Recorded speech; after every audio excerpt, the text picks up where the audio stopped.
Hey there, welcome to Mike's Collection, episode 143. I'm Mike, and the part of my collection that I'm going to be talking about today is my latest Marvel Legends purchases. And these have been accumulated probably over about 2 months or so. I'm a little behind on my videos as usual. So the majority of this video is going to be talking about the Build-A-Figure Ursa Major wave.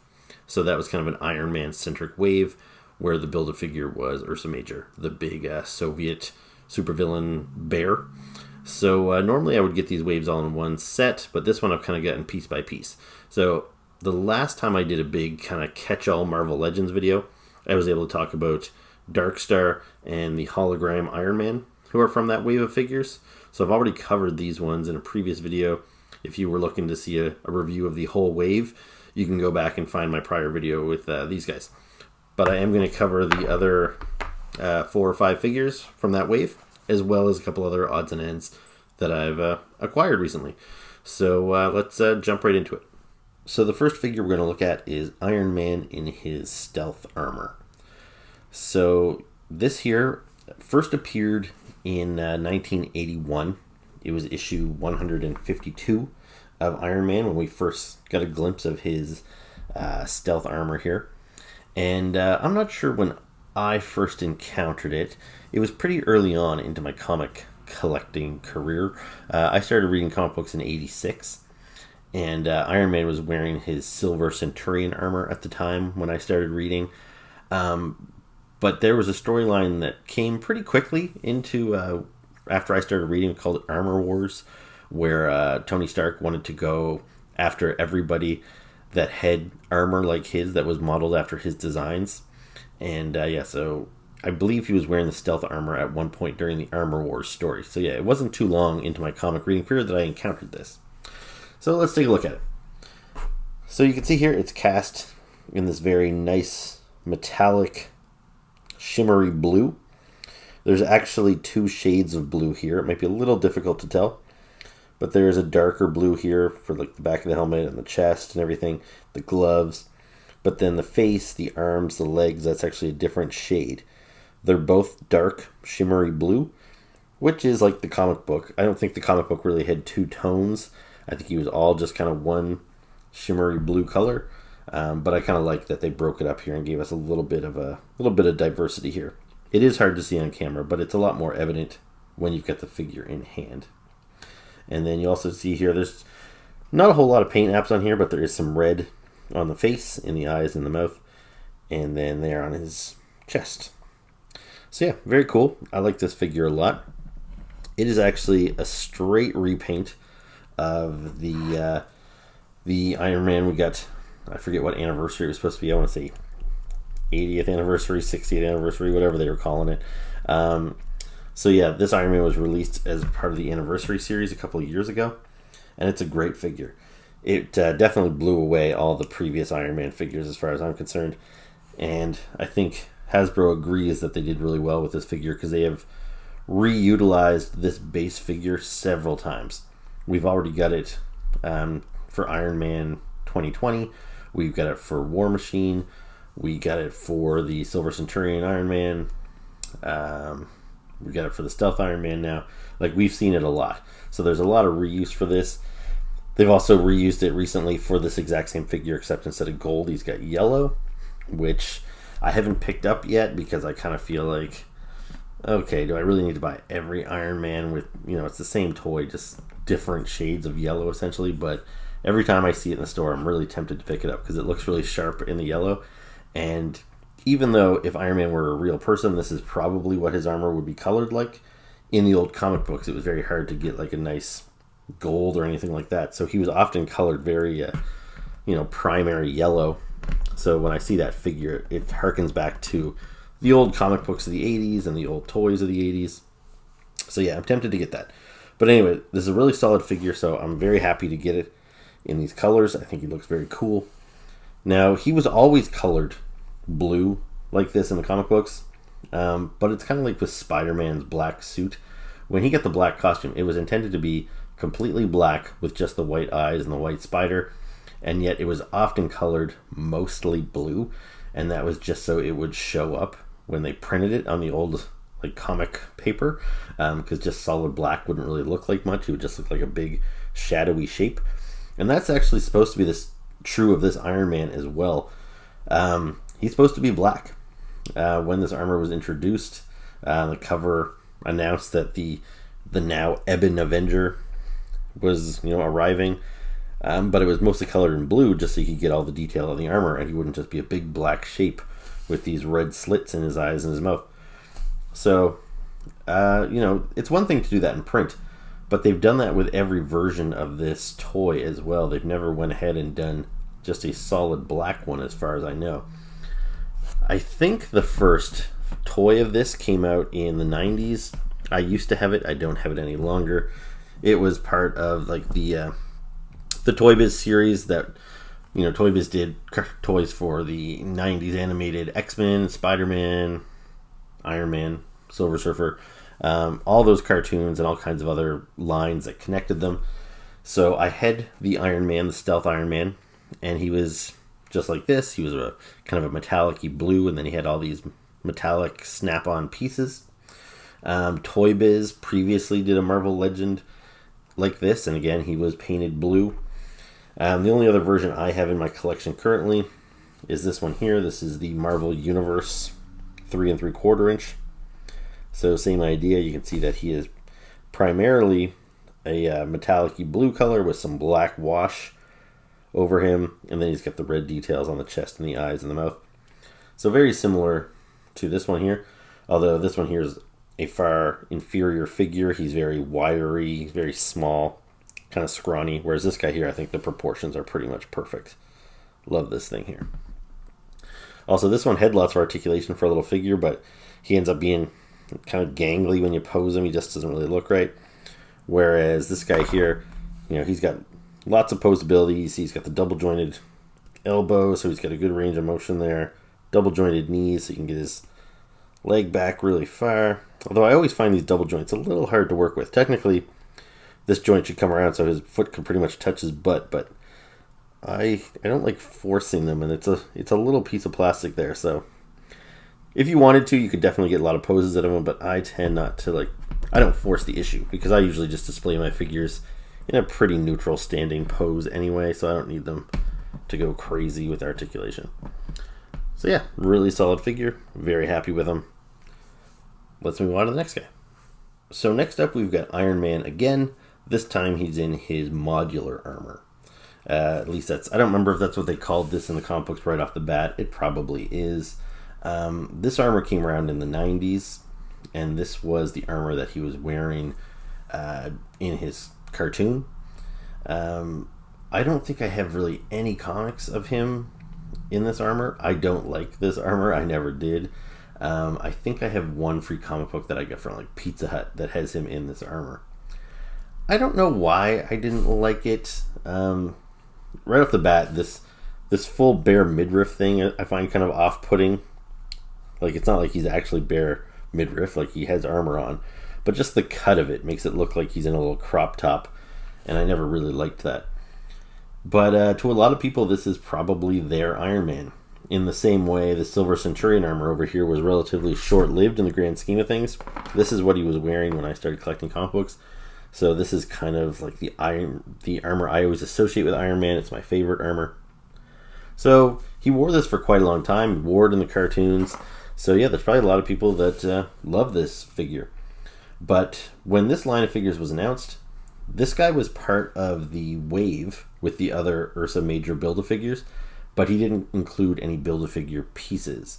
So I didn't need to buy him, which I was very relieved, because I find Iron Man is probably the most overused character. Every time there's a new set of Marvel Legends and there's a Build-A-Figure, I'm always hoping, man, I hope they don't stick another Iron Man in here. I really don't need another Iron Man. So when they made this Iron Man and I didn't need to get him and I didn't even want it in the first place, that was great. However, I was out in the store the other day. I saw it sitting there on the peg and I liked it. I thought it was a cool looking figure. I think a big part of that is because he's got this, metallic gold paint job, just like this guy. And as I mentioned before, in the comic books, this metallic-y gold was always, portrayed as just really stark primary yellow. And in the 90s comic books, that's how I remember this one always being colored in. This was always really yellow. And in the cartoon, it was yellow. And I just didn't think it looked good. If this figure came out in yellow, I really don't think I'd enjoy it. But here in the gold, I think it looks pretty awesome, actually. I still don't necessarily love the midriff, but it's just really solid design, good proportions everywhere. And I'm sure there's probably some parts reuse from this figure. But as much as I like this figure, we have gotten it a bunch of times recently. So to get this one here and be like, okay, it's similar, like it's, again, very well proportioned, good, muscular, solid figure. But it's got a lot of unique parts. Like, I don't think, this thing here on his boot is on any other armor, on his leg here, on his gloves. I don't know what the purpose of that is, but it's unique to him. This helmet design, like, I don't think you could really reuse these parts for any other Iron Man. So he's kind of unique amongst the Iron Man armors. And yeah, when I saw it, I just kind of changed my mind about it. I decided to pick it up anyway. I don't know, that's maybe me just being reckless with my money, but I thought he was kind of cool. Now anyways, I forgot to talk about accessories for Stealth Iron Man, so I'll cover them all off right now. So this seems to be standard practice for Iron Man. The only accessories that this guy came with were a couple of open repulsor hands. So he's got the little peg in the palm, so you can swap his hands out. I prefer the fists, but you can pop his hand out like so, stick these hands in, and then he comes with two of these translucent blue blast effects. So you plug that in there like that, and there you go. Now he's doing a repulsor blast from his hands. So it's definitely a cool thing to get with Iron Man. He's always doing his repulsor blasts from his palms. That's kind of Iron Man's thing. So yeah, it would definitely help if you're taking, action shots of these figures or making a little diorama. It's nice to have that option. Although I generally display my figures, like I said, with the fists. So I don't really need those accessories. But yeah, it's pretty cool that they include them. So with Stealth Iron Man, he had the same thing. So he had two open palms, except he had red repulsor blast, which looks really good with that figure. The blue might get a little lost, so the red helps break it up, and it's consistent with the other kind of highlights on the figure. But Stealth Iron Man also came with a Tony Stark head. Now we've gotten Tony Stark heads in the past. I'm not sure if this is a new one. This might even be the same head we've gotten before. But it's a good accessory again. Tony Stark is a very recognizable Marvel character. You definitely would maybe want to have one of these heads in your collection. It'd be nice to maybe have you could maybe put it on one of your figures with a suit. I don't think I'd ever display any of my Iron Men like that per se. But yeah, if I have a character in a suit, the Tony Stark head would probably look pretty good on there. So I don't have any prior figures of this armor in my collection. I'm sure they probably made them in the 90s. But yeah, I never would have bought them because I never liked the armor. So nothing to compare to. So why don't we move on to the next character. So next up, we've got Ironheart. Now, I know very little about this character. I think she was introduced after Civil War II. Because if memory serves, a lot of people are familiar with Civil War, the original comic book. Partly because they made a movie that was very loosely based, but the premise was still Iron Man versus Captain America, like the Avengers divided. So that was kind of the only thing that really remained from the original comic to the movie. But regardless, most people are familiar with that. In the second Civil War comic, which wasn't nearly as good, it was Iron Man against Captain Marvel. And they were at odds over how to best utilize an Inhuman that could predict the future. Should they try and stop crimes before they happen? Yada, yada, yada. So that storyline ended, I believe, with Tony Stark in a coma. So he uploaded his AI to a computer, and then this girl, Riri Williams, she became the character Ironheart, and I believe she had Tony Stark guiding her as like a little hologram AI. Now, I didn't read any of the I don't know why I can't speak today. Any of the Ironheart books, and I believe she did eventually get her own book called Ironheart, but for a while she was just the book Iron Man just continued on, even though there was technically no Iron Man in the book. It was Ironheart in the Iron Man book. Anyway, I don't know much about her at all. I haven't read any stories with her in it. I'm sure I will eventually. Every now and again I pick up some books with some of the younger characters like Champions and things like that. So I'm sure she'll show up in some of these things eventually. But yeah, this is a character I might not have bought if not for the Build-A-Figure part. Just because it's a character I know so little about. I didn't really care about her, didn't really feel like I needed her. And, believe it or not, I do try and save some money where I can. But I bought her because she came with the Build-A-Figure part. And I'm actually pretty glad to have gotten her. I think even though it just kind of looks like a smaller, effeminate Iron Man, it's this armor is still, it's got a lot of unique elements to it. Like this helmet design. I really like it. The lack of mouth really kind of sets it apart from most of the Iron Man armors. Now, the modular armor we just looked at, where was it? It's one of the few Iron Man armors that doesn't have a mouth either. So getting these two in a wave together, you really kind of see the similarities there. But otherwise, you see the armor is, it's not really based on this or any other Iron Man armor per se. Similar, but different. She's got a good range of motion, even though she's a smaller figure, so she's got the double-jointed elbows, double-jointed knees as well. So there you see the good range of motion there. She's a little easier to move. Her joints are a little more easygoing.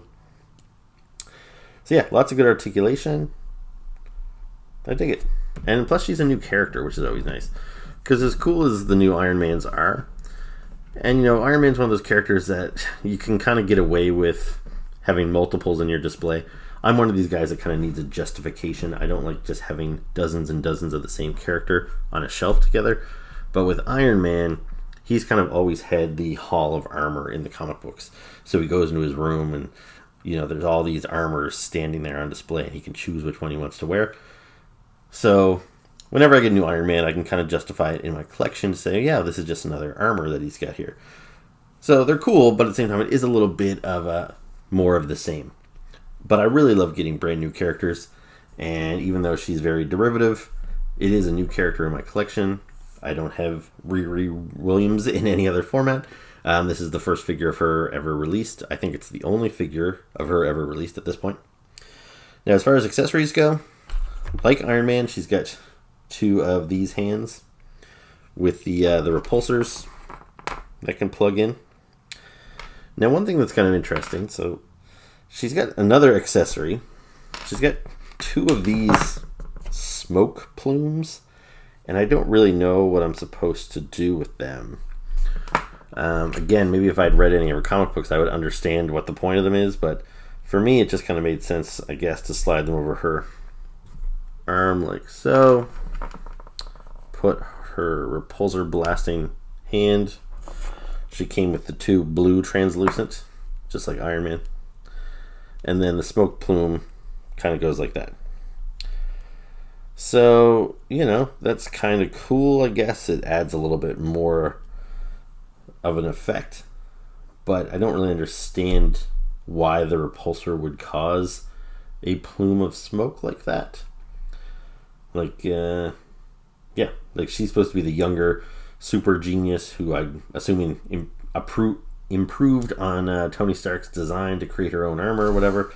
So I don't know why it would all of a sudden leave these smoky trails. That seems like, a step backwards rather than advancement. But maybe I've got these totally in the wrong place. Maybe they're supposed to go around her legs or something for some reason. But anyway, that's where I put them. So there you go. Now, one last thing, accessory for her, which is pretty cool, is she has an unmasked head as well. So very nice sculpting, nice paintwork, on the eyes and everything. So if you want to make her stand out on your shelf even more, you plop this head on there. And there you go. So there's Riri Williams as Ironheart. Man, that is a bit of a tongue twister. I don't know why it is, but Riri Williams. Anyway, pretty cool figure. Next up, we're going to take a look at the Vault Guardsman. So, I haven't read Iron Man consistently over the years because I know I said I started reading it in 1986, but really it was my brother, Doug, that collected Iron Man. I've talked about this before, about how we kind of joined forces to try and collect as many comic books of the Marvel Universe as we could, as soon as we started collecting. So it was 86. I started buying Spider-Man, the New Mutants, Silver Surfer. Doug was buying X-Men, Captain America, Iron Man. We kind of split it down the middle. So I read Iron Man for a number of years, but then when me and Doug got older and, we moved out of the house, he was still collecting his books, I was still collecting mine, and I kind of lost touch with Iron Man for many, many years. I have collected Iron Man a little bit myself, for short stints here and there, kind of depending on the writer that's on the book. I'm actually collecting the current series right now, and it's going okay. But Iron Man, in general, is just not a character that I feel super committed to, so I kind of come and go on that book. Anyway, the Guardsman, he was another character I encountered early on in my comic reading career. It would have been the Armor Wars storyline, if not earlier, because they seem to have lots of Supermax prisons in the Marvel Universe now. I've kind of lost track of how many of them there are. But when I started reading, there was the Vault. That was the only one as far as I knew. So the Vault is where they put all of these supervillains. So every time, the Green Goblin or whatever got arrested, they would go to the Vault. And the Guardsmen were the prison guards. But you couldn't just have a guy in a standard prison guard outfit, because a lot of the villains in the Vault were super powered, and they could reach through the bars and snap these guys' necks or something. So the prison guards had to be protected, and that's where you got the Guardsmen. Now, as for how they got Tony Stark designed armor, I can't recall if he originally had designed it for them, since they were essentially good guys. And then in the Armor Wars, when he decided he wanted to reclaim all of his armor, he went to go get it back from them, and they didn't want to give it up, and that kind of put them at odds. And I seem to recall there was one specific Guardsman who, was featured without his helmet on. He had a unique name. I don't remember what it was at this point in time. But now, they pop up quite a bit in Marvel comic books. They seem to be a little bit more generic. I don't know if there's any of them that they really address as individual characters. And I don't know if they're still filling the same role as just prison guards, because like I said, there's other prisons now besides the Vault. And on the packaging of this figure, it says something that the Vault Guardsman is determined to destroy Iron Man. They really paint him like a villain, but I don't really remember him that way. I thought he was more just basically a government employee. However, they were also featured in Spider-Man comic books. Anyway, I always liked this design. It's very Iron Man-esque, so it would make sense that they included him in an Iron Man-centric wave of figures. If they put an Iron Man head on there, this would totally pass as just some other version, maybe the jungle armor for Iron Man or something. But nope, it's got a Guardsman head on it, and it's very unique. Again, I don't know why the helmet was designed this way. I don't know if they ever gave an explanation for it. And depending on who's drawing it, I don't know if it was always portrayed this way, that it's got this kind of extra piece coming out. I know it always had this line down the middle, but seeing it here in 3D, you see how it almost appears to be this is a separate piece. So he's got a standard mask underneath, and then this extra helmet kind of almost over top of it. I don't know if that's how it's intended, but I didn't always think it was. I always kind of thought this was all one helmet, and that this separation wasn't so prominent. Anyway, it's a cool figure. It probably shares quite a bit of pieces with that Iron Man there. Let me grab him again. So, well, you know what? I might be wrong, because the boots don't match, even the muscles in the legs. This guy's legs seem a little more muscular. This is sculpted. You can feel the ridge there. as well as there on his little bare midriff thing. So those might be unique pieces to him as well.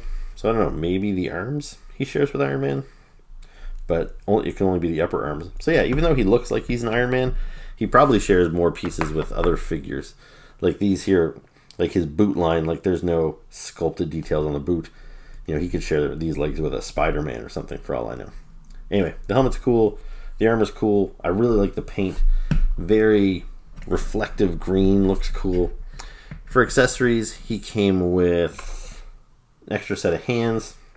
So he's got punching hands and gripping hands. Normally I would display him with the punching hands, but he also came with this gun, so I give him one gripping hand. Now, since he's a prison guard, it would make sense that he has a gun, but honestly, it seems a little silly almost, because I think these guys have blast effects out of their gloves like Iron Man does.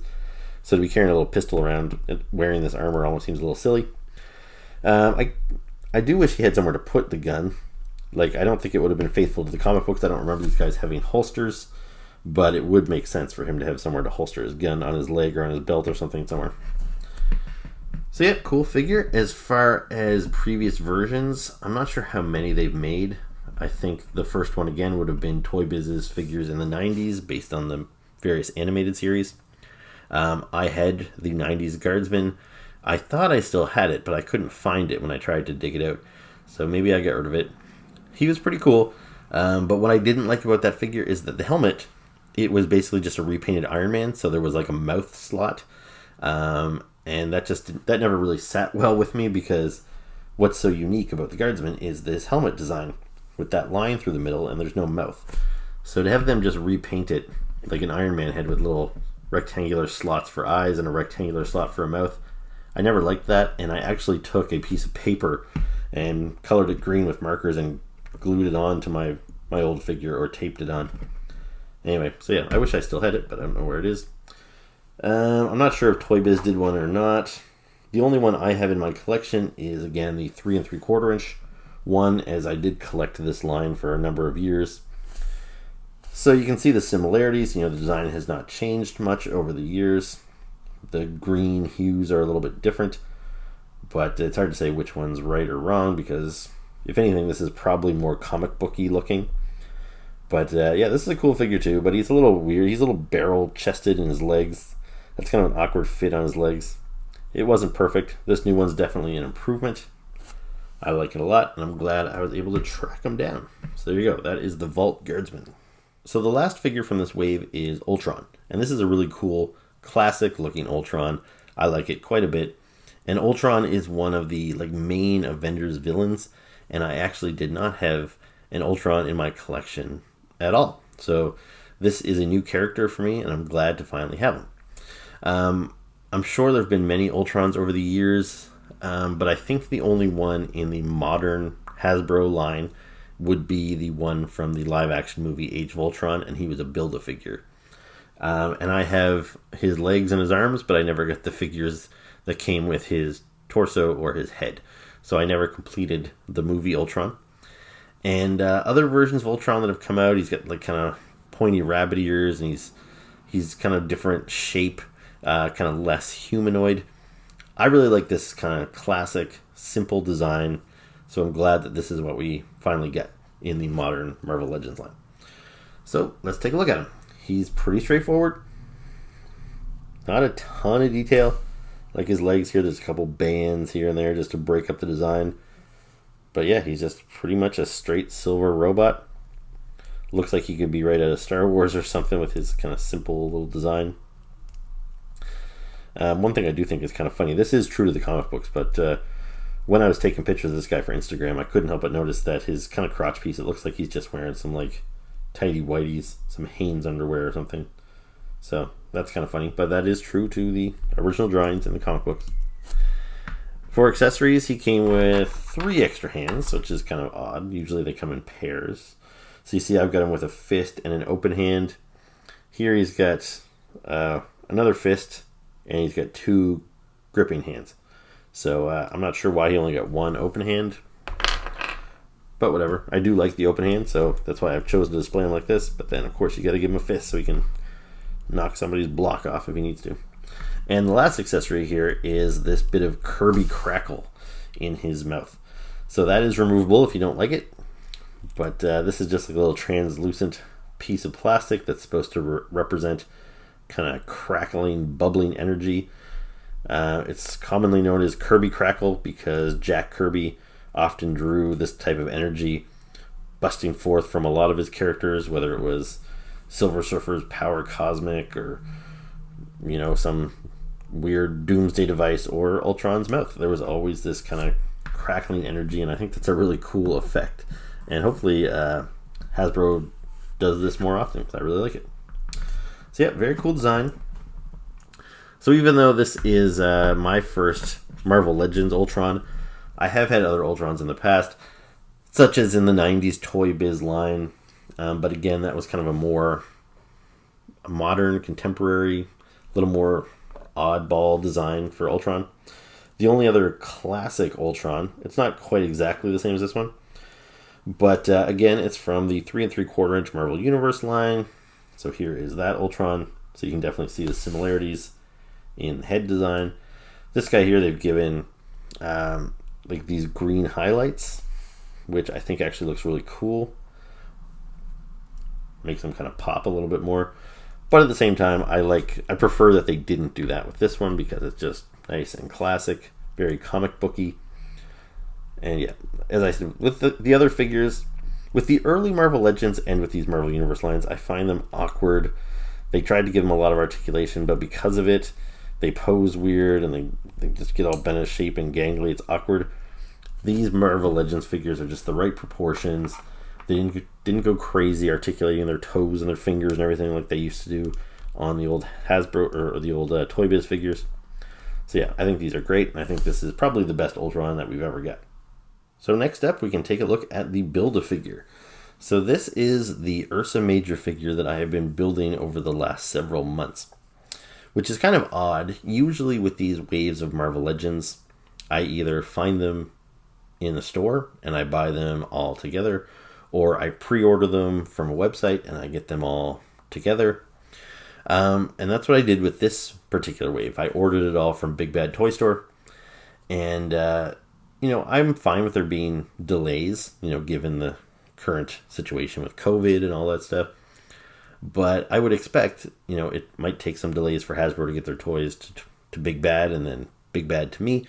But what was weird is it was a couple of months ago that they said we have Dark Star in stock and we're going to send that to you. And I was like, okay, well, why just Dark Star? That seems kind of odd. Where's the rest of them? And then shortly afterwards, I found the hologram Iron Man figure, and I picked him up, and then I had to go cancel my online order. And then I thought, okay, well, now I've got 2 of them. Hopefully the rest of my order comes in soon. But then I just kept finding these figures in store, and it was one at a time. And so I got Ironheart like a week ago, and after that, I was missing just one arm for Ursa Major. And I thought, okay, so I'm almost done with my Ursa Major. Hopefully Big Bad Toy Store gets my Guardsman in stock soon and I can complete him. But then I found Guardsman at Toys R Us the other day, and I'm happy I did because, you know, then even once they get it in stock, it takes a good month or so to ship out to me here in Canada. So I was happy to find him in store and get him right away, and then I could finish my Ursa Major. And here he is in all his glory. So this guy is exactly what he looks like. He's a big bear. And he is not a guy in a bear suit. I honestly don't remember. I probably should have looked it up before I started filming, but I think he's a guy that got turned into this. How did that happen? I don't know. That kind of shit happens all the time in the Marvel Universe. People get turned into random things. He probably got struck by lightning or something. Who knows?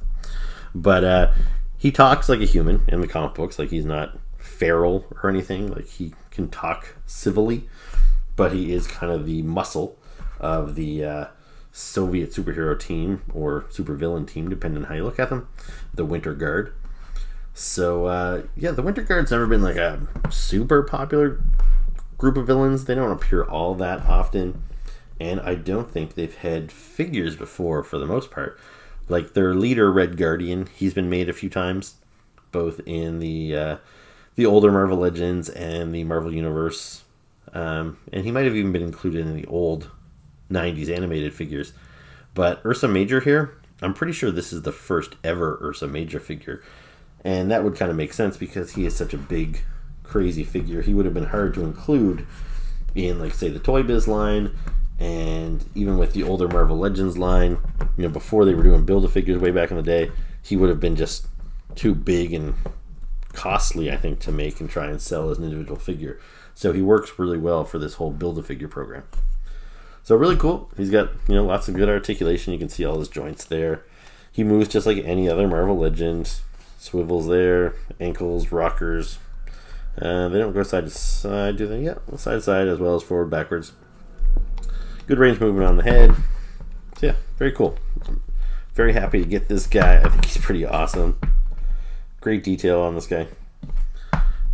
And let me just get my my Soviet team together, and we can take a look at the Winter Guard as it stands right now.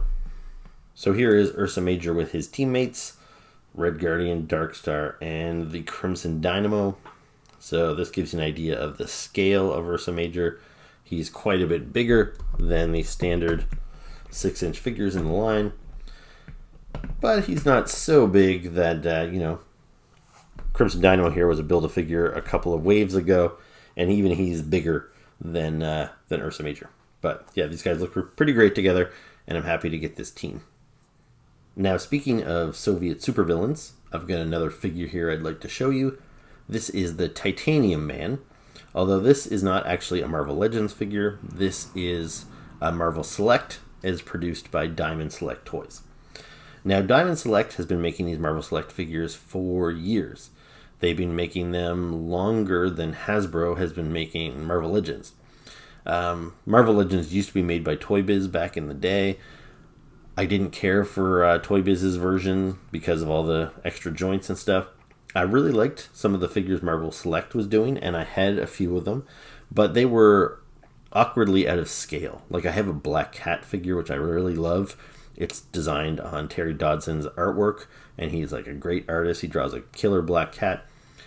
She came with cool accessories and everything, but she was just too awkward to display with any other Marvel figures in my collection. Most of my Marvel figures at that time were the smaller, like kind of 5-inch Toy Biz figures, and she just towered over them. So once I started collecting Marvel Legends from Hasbro, and they're all in the 6-inch scale, again, the figures, even if it was only by an inch or so, you really just couldn't display them together. It was pretty noticeable. There is the odd figure from Marvel Select that I put in my collection when they are larger characters, because it kind of works.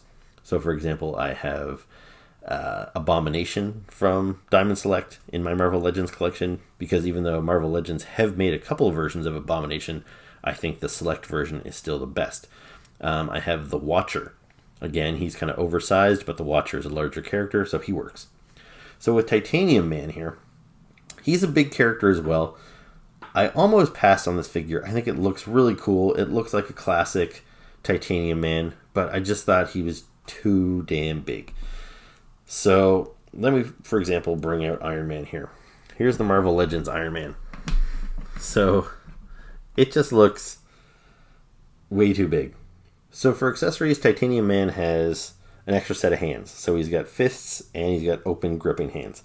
You can see here I've just chosen to display him with one of each. But then he also comes with an unmasked head.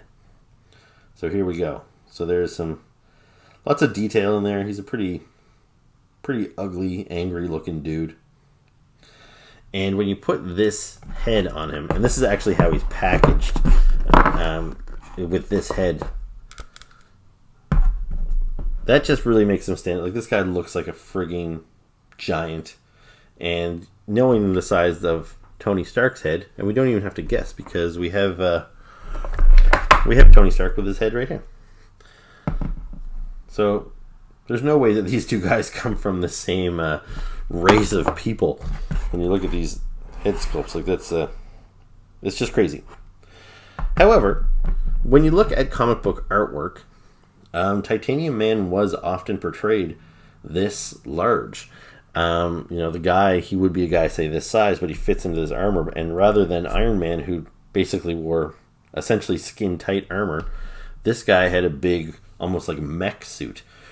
So when you pop that head off and you put this helmet on, I think it works for this scale. You look at the old artwork and you're like, yeah, that's about the right size. So as long as you can imagine that there's a guy in there about this big with just kind of, this heightens, extends his legs, extends his arms, all that sort of stuff, then it kind of works.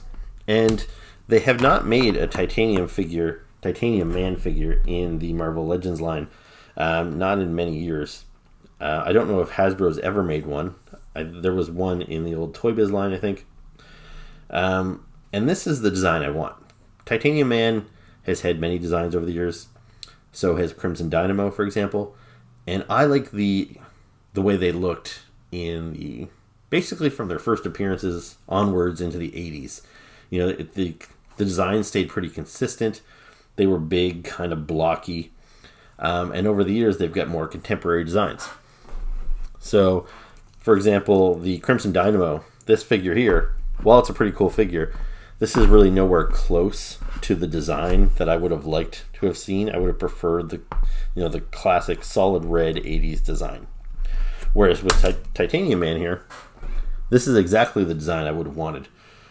The only Titanium Man figure I have in my collection currently is from the 3 3/4 inch Iron Man line. And here he is. And you'll see this is like a contemporary version. This guy here looks like he would be, ready to partner up with the Crimson Dynamo that I just had there, because they similarly have all these silver bands on their arm and stuff with, just some green armor over top. And, it's not a bad design, but it's just not the Titanium Man that I know and love. This one feels a little bit more generic.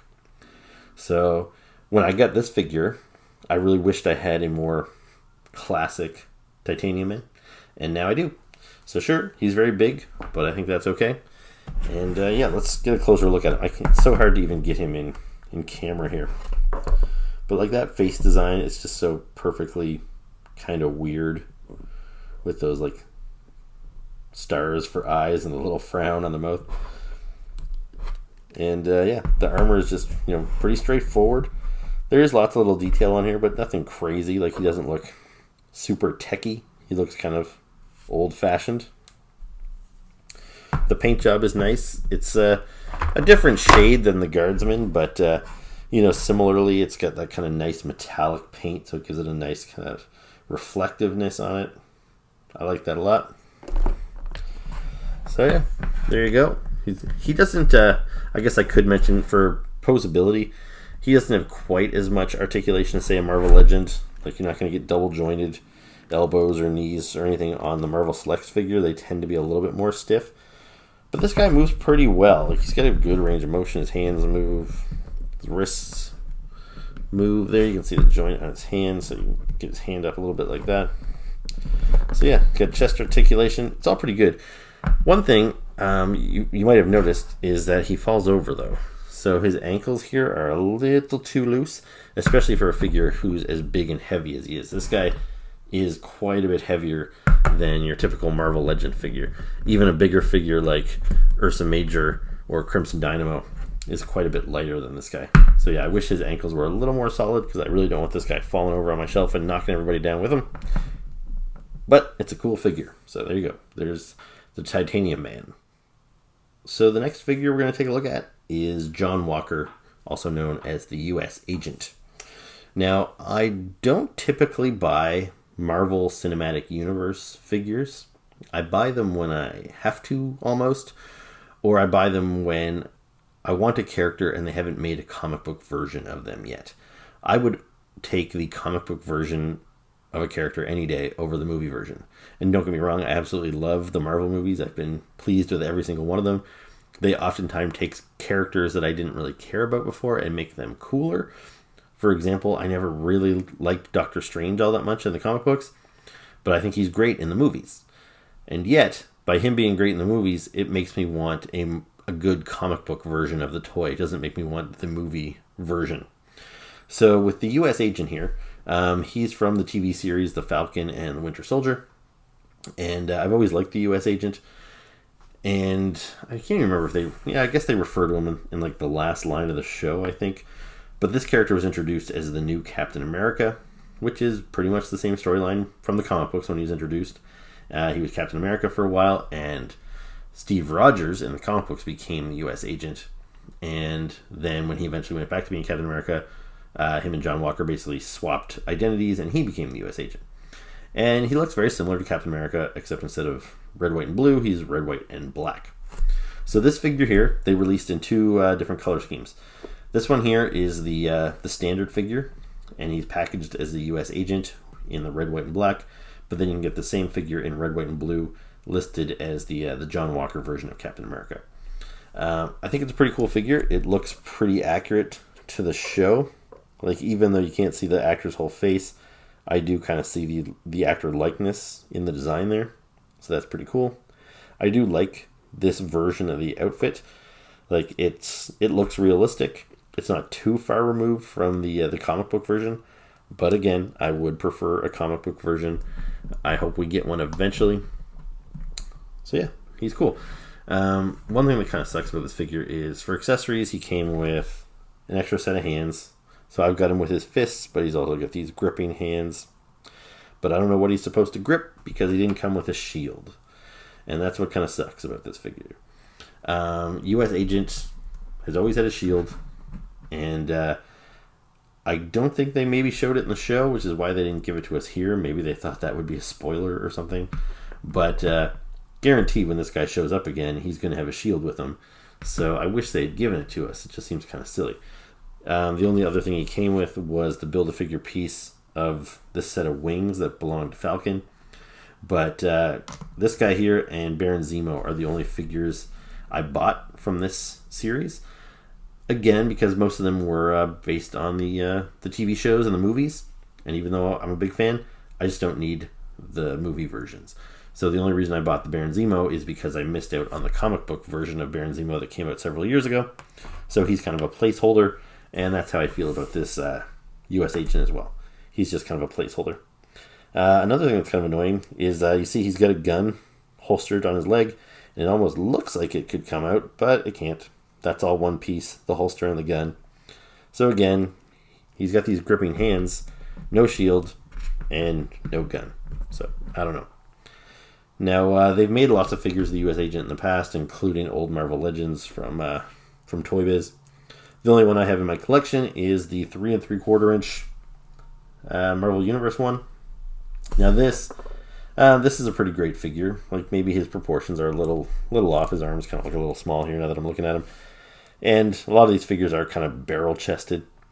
But this is the design that I want. With that nice crisp red-white flag on the front. You know, the red kind of buccaneer boots. The white sleeves. I really think it kind of makes this figure pop. You can see side by side, just this guy is kind of bland when compared to the little guy. He's a lot more comic booky, and that's what I like.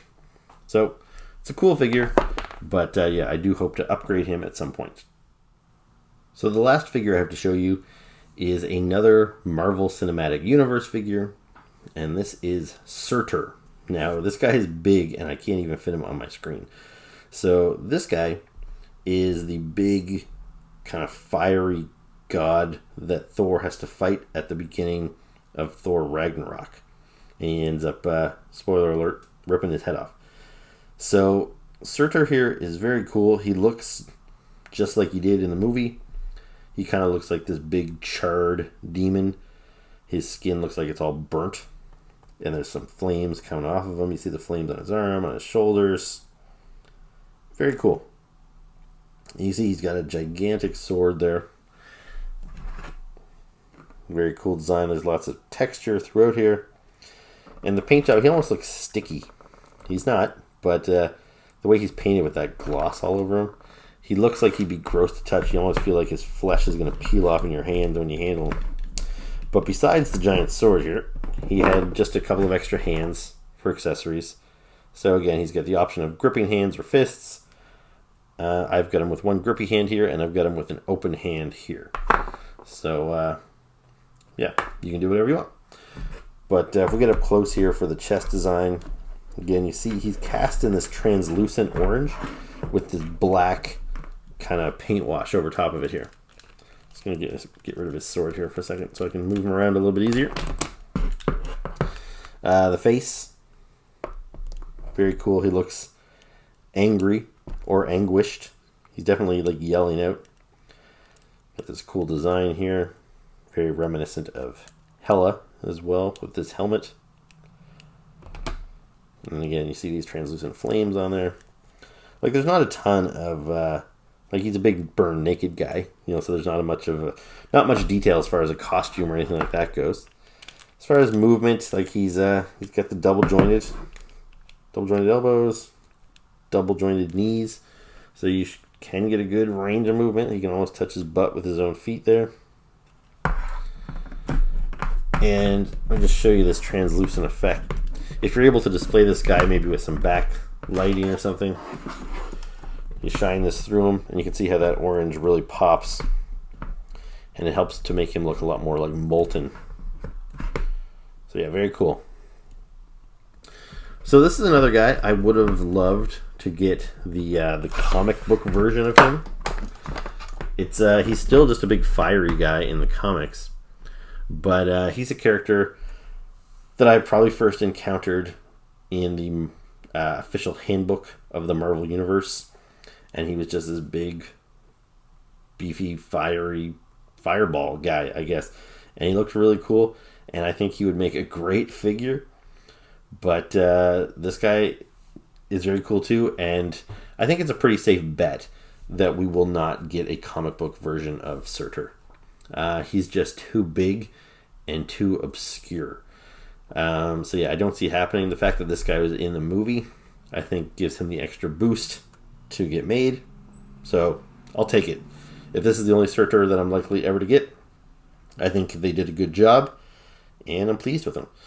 Now, just to give you an idea of the scale, so he's about, I would say he's about 12 inches. So if you put him here next to a standard 6-inch figure, you know, he's about double that, even more so with the horns or the helmet. So yeah, he's more than twice the size of a standard figure. Now, that's still not quite as big as he was in the movie, but you know, it's kind of hard to make everything accurate to scale with things like this, because this guy was supposed to be like a huge giant, and it just really wouldn't have worked. However, with those 3 3/4 inch figures, he actually looks pretty good with them. I took a couple of pictures for my Instagram with him fighting the 3 3/4 inch figures. So rather than bringing out a 6-inch Thor from Marvel Legends, if you display this guy here with him,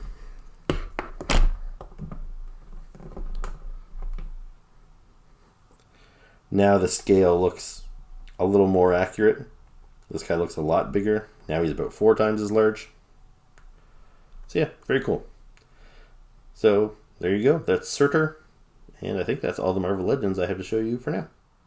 So that is a review of my latest Marvel Legends figures. I hope you enjoyed it. If you do, please make sure to hit the like button, subscribe to the channel, leave me comments below, and also make sure to follow me on Instagram. It's Mike's Collection Halifax. So yeah, do all that stuff, and I'll be back soon with another video. So I will see you then.